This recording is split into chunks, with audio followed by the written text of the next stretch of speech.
இன்றைக்கி hello foodies தமிழில் ரொம்ப சிம்பிளாக ரொம்ப டேஸ்டியாக உருளைக்கிழங்கு மசாலா பூரிக்கு எப்படி செய்யுதுன்னு பார்க்கலாம். வாங்க இப்போ ரெசிபிக்குள்ளே போகலாம். முதல்ல ஒரு கடாயில் 3 டீஸ்பூன் அளவுக்கு எண்ணெய் சேர்த்துக்கோங்க. கொஞ்சமாக கடுகு, அரை டீஸ்பூன் அளவுக்கு உளுத்தம்பருப்பு, அரை டீஸ்பூன் அளவுக்கு கடலைப்பருப்பு,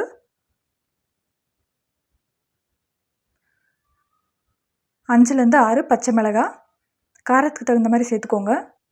கொஞ்சமாக கருவேப்பிலை. இப்போது கொட்டைங்கெல்லாம் வந்துட்டு கலர் சேஞ்ச் ஆனதுக்கப்புறமா 2 மீடியம் சைஸ் வெங்காயத்தை இந்த மாதிரி பொடி பொடியாக நறுக்கி சேர்த்துட்டு நல்லா மீடியம் ஃப்ளேம்லேயே 1 நிமிஷம் வரைக்கும் நல்லா வதக்கி விடுங்க. அப்புறமா 1/4 டீஸ்பூன் அளவுக்கு மஞ்சத்தூள் சேர்த்ததுக்கப்புறம் ஒரு தடவை நல்லா மிக்ஸ் பண்ணி விட்டுருங்க. போதும்.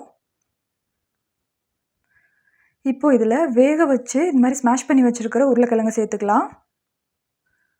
அதோட 1 கப் அளவுக்கு தண்ணி. இப்போ இதை ஒரு தடவை நல்லா மிக்ஸ் பண்ணி விடுங்க. இப்போ இதில் தேவையான அளவு உப்பு சேர்த்துக்கலாம். உப்பு சேர்த்ததுக்கப்புறம் இன்னொரு தடவை நல்லா மிக்ஸ் பண்ணி விடுங்க. இந்த மாதிரி எல்லாம் கலந்து விட்டதுக்கப்புறமா ஒரு 5 நிமிஷம் கரெக்டாக கொதிச்சாலே போதும். அடிக்கடி வந்துட்டு கலந்து விடுங்க, அடி பிடிக்காமல் இருக்கிறதுக்காக. இப்போ பாருங்கள், கரெக்டான கன்சிஸ்டன்சி வந்திருக்கு. இப்போது இதில் கொஞ்சமாக கொத்தமல்லி தூவி விடுங்க. இப்போ இதையும் கூட ஒரு தடவை மிக்ஸ் பண்ணி விட்டுடலாம். இவ்வளோதாங்க. ரொம்ப சிம்பிளாக ரொம்ப டேஸ்டியாக வீட்டிலே செய்யக்கூடிய பூரிக்கு உருளைக்கிழங்கு மசாலா ரெடி. இதை ட்ரை பண்ணி பார்த்துட்டு எப்படி இருந்துச்சுன்னு சொல்லுங்கள். மறக்காமல் நம்ம சேனலை சப்ஸ்கிரைப் பண்ணிவிடுங்க.